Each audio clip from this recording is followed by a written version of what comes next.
Hello and welcome to the Academy of Conscious Creators webinar, where we have extraordinary discussions to empower you to create the story of your life. Each week you will discover how to overcome painful patterns of mental, emotional and physical distress, how to drop the mask of your public persona, and revolutionary steps of what you can do to awaken your true health and potential. You have the power to create a new story of your life starting right now. So, what's your story?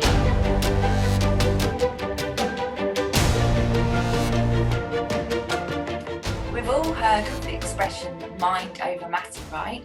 But what does it really mean? I'm your host Victoria, and welcome to our show.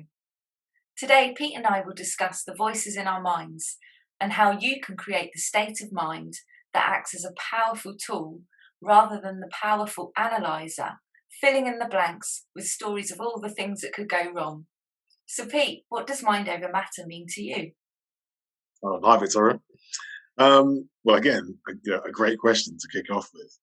So for me, it boils down to one thing, and that is the way in which we create the reality within which we live and things that we experience. I think there's a kind of an interpretation that many people have when they hear that phrase, to think that it's really about a battle you need to have with the outside world. And if you see a situation that isn't quite going your way, you need to kind of wrestle with the situation and sheer force of will overcome it and things will work out the way in which you want them to. But when you think about it, I think what's really going on here is there's a natural process that goes on within the mind, and that natural process connects to what occurs in our lives, whether we consciously think about it or it's happening subconsciously. So an interesting thing to think about is Napoleon Hill, for example, had a quote from, obviously he of Think and Grow Rich fame, a quote which was, "What the mind can conceive and believe can achieve." And basically what it means is, what's in here can influence what goes on out there, not necessarily in a way where it's brute force. It's done in a way that is tactical and is in alignment with the natural order of things. And what I found interesting, and continue to find interesting, is that quantum physics has been looking at this for a while now. And I think it was about 20 years ago or so, there was a documentary, if you recall, what do we know? I think it was the full title. Yeah. And it featured people like Dr. Joe Dispenza, he of fame of writing things like I think it's You Are the Placebo, I think was one of his books. Lynn Taggart, who also wrote The Field and also more recently The Power of Eight. And what these guys and girls were talking about was basically quantum mechanics for the layman. What it boiled down to was that they were saying that it's been provable that the way in which life works is that you can think of life as being like a sea of potential, a sea of possibilities. And each of those possibilities is. And when we think about what we want to happen through our imagination and our intention and our focus, it's as if our consciousness kind of projects somehow into this field of potential, and it will land on one of these waves, which is what we want to happen. And the act of us thinking and it landing on that wave causes what you call a collapsing of the wave. And that collapsing is what starts to create physical reality. So literally, we are using our mental powers to create physical reality, as is being proven by quantum physics. And I think that's a really, really key thing when we talk about what mind over matter means, because it's demonstrable now scientifically that there is this interplay going on all the time, and that is actually how we are creating things. And that's why also you hear the phrases from antiquity by people like Plato, who I think was saying that one of the first steps that you have to do is know who you are, and also the oracle at Delphi. Across the arch, I think it was the words are know thyself. And the reason Wow. why that's important is because if we don't know that the way that we think internally is creating what's going on externally, then we lose control of our lives. Mm. So, yeah, Yeah. that's my introductory answer to that question. So yeah, our mind creates the matter. So mind over matter is what you essentially Literally, it giving literally the is. Yeah, science literally. Yeah. behind it. And yeah, it's very interesting because, of course, we all know that often our ego will come up with all kinds of stories of why something might not work out, um, and or it might feel scary or it's the wrong thing to do. But as you've said, once we're able to control our mind and actually we govern the state of our minds rather than our minds being governed by whatever else is happening around us, then we're able to, I guess, direct it a bit more about um, creating what we do want rather than the things that we don't want. Um, Yeah, no, for sure. Because I think you know there are two thought processes that go on. In the mind of, well, certainly the average human anyway. And one's a kind of habitual way of thinking, and then one's a conscious way of thinking. mm, And the habitual way of thinking is quite often to do with, yeah, something out there is going to hurt me. I see fear, something scary. I need to react. I need to survive in some way. And I think that comes from the reptilian part of our brains, which is the oldest part of our brains. I don't know when it kind of like evolved. It's a number of hundreds of thousands of years ago, if not billions of years ago. And the idea of that part of the brain was just to help keep us alive. And over a period of time, we've evolved as creatures on the planet. The brains evolved with it, and so there's like a newer part of the brain, there's a prefrontal cortex and part of the mammalian brain, and that works in a different way.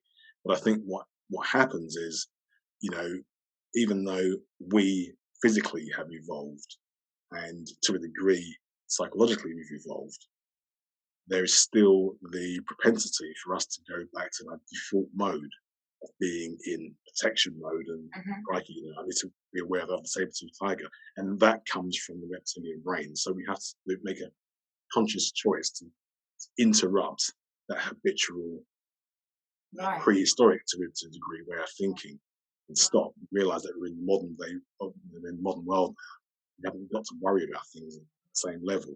So it's a pattern interrupt that we need to create and then take control of the situation, take control of our thinking. And then that's when we start to yield and wield more control over what's really going on. No, that's really interesting because I guess we get hundreds of thoughts come into our minds every day. Anything from the things that we have to do, like I've got to make the bed, or I have to take the dogs out for a walk. But then, are we really noticing all the other thoughts that we're getting every day and or every minute of every day? And are they positive and intentional, like you say, conscious, or are they negative and self-sabotaging? So what are some of the things then, Pete, that we can do to help discern that kind of thinking, and how can we take steps to change that? Yeah. So, I'll just give you a quick, a quick anecdote about that very point.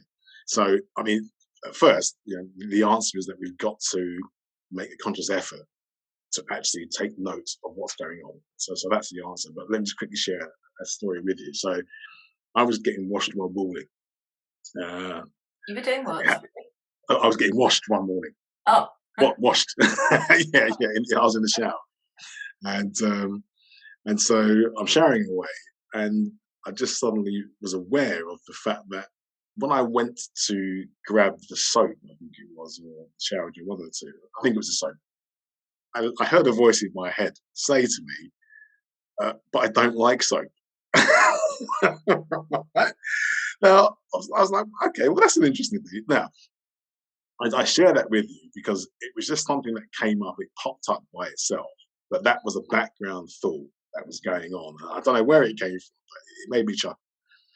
The point is, there are many of these typical types of things going on in our brain, that you're saying every minute of every day. And so we literally have to make a conscious effort to take note of what's going through the brain. So one thing that I say to people that, that we work with at the academy is to literally have a notebook.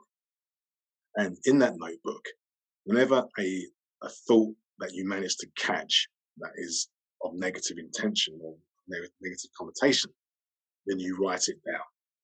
And that's really the first step to becoming consciously aware of what you're thinking about on an unconscious level. So literally create a journal of your thoughts. And then at the end of each day, you can go through and then you'll start to notice the trends in your thinking. And then depending upon what that trend is, you can then decide to take a particular course of action. So one of the things that that you can start to do, that many people are already doing, is you can start to meditate. So the idea of meditation, it works on many levels. But in regards to what we're talking about here, about trying to change the nature of the thinking process, is that what it will do is that it will help you to calm down. The mind will start to calm. The turbulence that goes on internally will start to subside. And once you become calmer, that also means that you're able to send new programming messages to the subconscious part of yourself that works on autopilot. And so this is an opportunity for you then to start to think about, okay, if I don't want to think in this way, because ultimately the way that we think affects the way that we feel, the way that we feel affects the way that we behave, and we behave, affects the actions that we take, and the actions that we take, the outcomes that we generate. So, if we know what we don't want, we need to start thinking about what we do want. So meditation gives us an opportunity to start to put in and insert the new directives to our subconscious, that I want things to be in this way, I want to act in this way, I want to become this, I want to become that. And so that's, I think, one of the ways in which you can start to transform your thinking process and your feeling process once you've gone through the taking the steps to actually identify the thinking unconsciously. Yeah, no, that's really interesting. And again, when you said, about catching ourselves and our thoughts, so the more we do this kind of work, the more we're able to catch ourselves when our thoughts turn to like doom and gloom. And I know it can be quite hard as well to force a positive thought when everything seems to be, failing around you, for example. But we all know what it feels like to feel happy, I guess. So if we focus more on creating the feeling that we want to experience, rather than, again, what we've talked about is, trying to change our thinking and force it, then maybe, how does that work? How do the thoughts and the feelings correspond? Yeah, so I think basically one is linked to the other, because when you feel a certain way, you'll notice that the thoughts that follow are aligned with the way in which you feel. So if you feel angry, then you tend to notice that the thoughts that you have are angry thoughts. And if you feel calm, then the thoughts that you have are calm. And likewise, if you feel happy, then you tend to notice that the thoughts that you have are happy. So I think you make an excellent point in that if you more regularly move into and stay in a state of feeling a certain way, a certain positive way, that is an automatic method by which you can start to influence your thoughts in a positive way. So, yeah, it's very much about taking the steps that it makes sense to take, depending on what your situation is. To change your feeling tone from A to B, with A being slightly negative, B being more positive. Stay in the more positive zone for longer, and then that will automatically start to generate positive thoughts, and you can then start to follow through on those thoughts. And what you'll start to notice is that over time your life will start to evolve positively because you're following a positive course of action. But yeah, it all stems from the way in which you feel.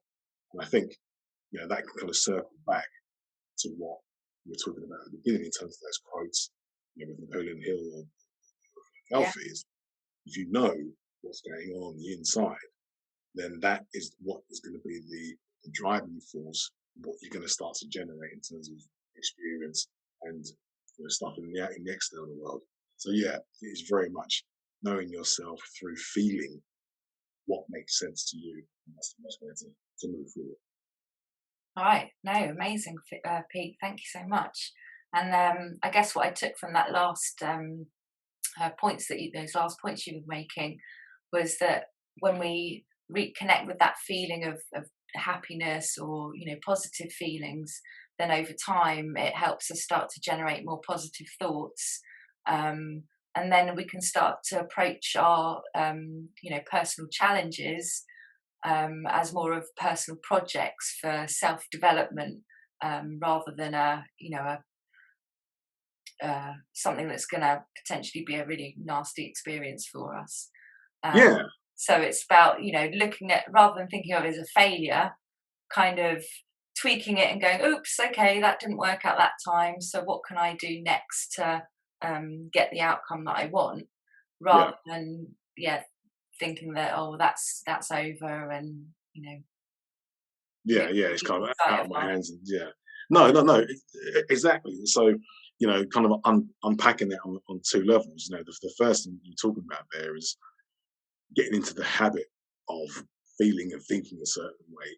So yeah, it becomes like a kind of like a self fulfilling cycle, in that the more you feel a certain way, think a certain way, then the more you feel that way, and the more you think that way, and it's like a self reinforcing loop. Yeah. Um, but the other thing as well, to also try and put a different perspective on failures that we have, is to stop and say, well, look, what has this quote unquote failure told me? What insights has it delivered Mm. about the way in which I did whatever I did, whenever I did it? And it's not that it's failure; it's that it's feedback on an approach that you took that Mm. isn't the right approach to deliver the results that you want. That's what the failure actually is. Right. And so I think often, yeah, it's about just reframing either what has happened, or reframing what's going to happen, in order to kind of turn down the fear, as it were. So, for example, to your point, something's coming up, and you're like, oh, my God, it's going to be an absolute disaster. I'm going to go on stage and speak, and everyone's going to start laughing at me. If you stop and think about, well, hang on one second, that's just probably the reptilian brain doing its survival thing. What if I use the more modern part of my brain and my thinking and my feeling, and kind of tap into what the benefits of this thing that I'm going to do are? So I go on stage, deliver the speech. What are the benefits that I could gain from that? What positive feelings can I potentially take away from that, and where would that lead me? And when Mm. you go through that process of that line of evaluation, it's somewhat different from the kind of line Right. of evaluation. And you then realize that, oh, actually, well, if I choose this positive line of evaluation, that is more likely to lead me to a positive outcome. Therefore, I'm more likely to not panic, not go into kind of out of control mode, and try and run away. But if anything, I'll be running towards the opportunity, because I've now understood that there's a lot for it to deliver to me. So, it's very much about the perception, how we see Mm. things, how we approach things. Yeah, Yeah, I see what you're saying. So it's actually about tweaking that state of mind, so that we can yes, actually start creating what really matters, right? exactly, exactly. Yeah, yeah. It's what do they say? It's a bit like is it like a plane going from one country to another, is kind of going in the right direction generally, but quite often it just needs to course correct every so often. So it's a bit like that. Just set your sights on where you want to go. Know that you're going to need to do a bit of course correction along the way. But just as long as you're moving forward, you know, in the right general direction, you can fine tune and tweak, and that will kind of get you there in the end. So yeah, hopefully that was like a fairly apt analogy. But yeah, Thank you so much, Pete, for joining me today. no And problem. if the listeners would like to join the discussion and get involved more deeply, then do join us on our weekly live short answer on our Facebook page. And in the meantime, join us next week for our next topic.